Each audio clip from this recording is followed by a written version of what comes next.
Like I said in a previous post, I'm putting together a legacy memoir workbook and a guided story collection system.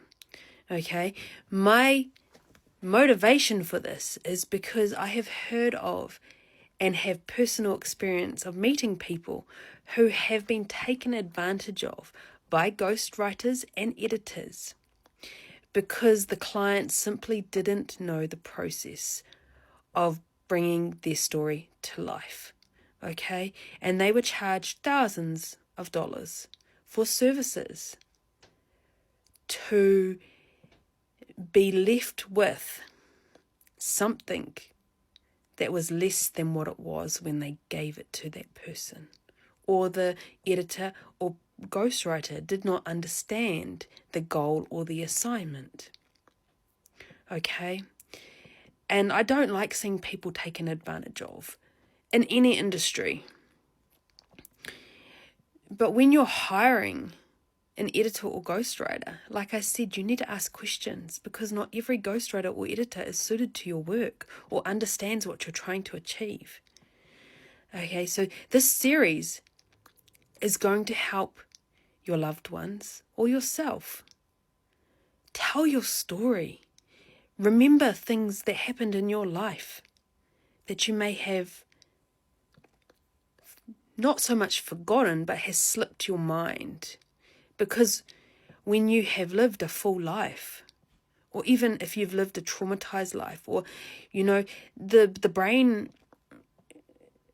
is a wonderful, but also,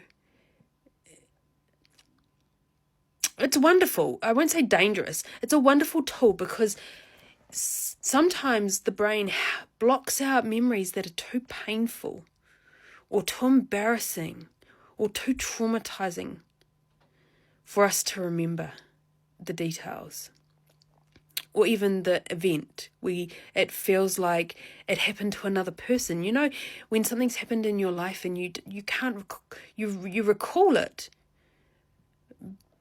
but when you think about it, it feels like it's a story in someone else's life because you're so detached from that time in your life, or that kind of thing. But also, with every generation, stories are lost of lives lived, of experiences lived.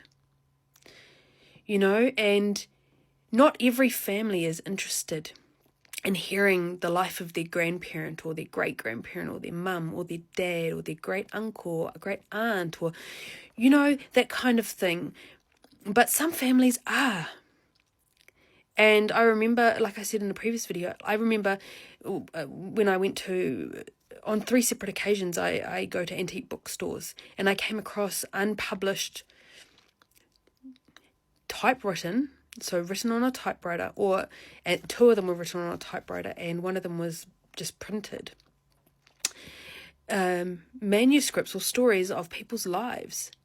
All 3 of them were veterans of war who had travelled the world, lived incredible lives, and they had written their story for someone. Maybe they were estranged from their family. Maybe the families moved overseas and when they passed, there was no one there to go through their belongings or to, know what this was, or it's just been swept up in by mistake and, the families don't know these exist. But as I said, with each generation that passes, stories are lost to the sands of time. And wouldn't it be wonderful if one of your future generations wanted to know your story?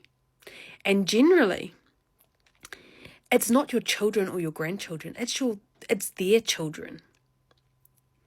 Your great-grandchildren that haven't even been born yet, or might have been born, or are infants, or people, that want to know your story. How amazing would it be if they could go to their bookshelf and they knew grandpa or grandma or great-grandma, great-grandpa, mum or dad, their story, their life was documented from their own words. That is the purpose of this legacy memoir workbook and story collection system. Okay, so I am busy crafting this at the moment. It is going to guide people, because most people don't know where to start when they're telling their story. Okay, it's to guide you and help you. And at the end of it, you're going to end up with a pretty full book of stories and recollections and memories from your life that can then be turned into a book by either yourself, someone you know, or you can hire someone to do that for you. And the fee would be less than if you started with nothing. Okay, so I'm tired of seeing people being taken advantage of because they don't know how to hire an editor or a ghostwriter to tell their life story. And like I said in my previous video, I had a classic example of a mature woman in her early 80s, later stage of life, but early 80s, who had hired a first-time editor. And we don't bash people in my profession, okay? We don't bash anyone because everyone has to learn. Everyone starts somewhere, okay? That took all the personalization, all the personal anecdotes, all the personal story out of her legacy memoir and turned it into a travel guide. A generic travel guide, okay? And this woman was so distraught when she got it back. She didn't know what to do, okay? And so she gave up. And then she heard about me, and she contacted me to read what had been done, to read this book, and to offer her guidance on how to publish it for her children and grandchildren and great-grandchildren. And when I got it and read through it, I said, what is the purpose of this book?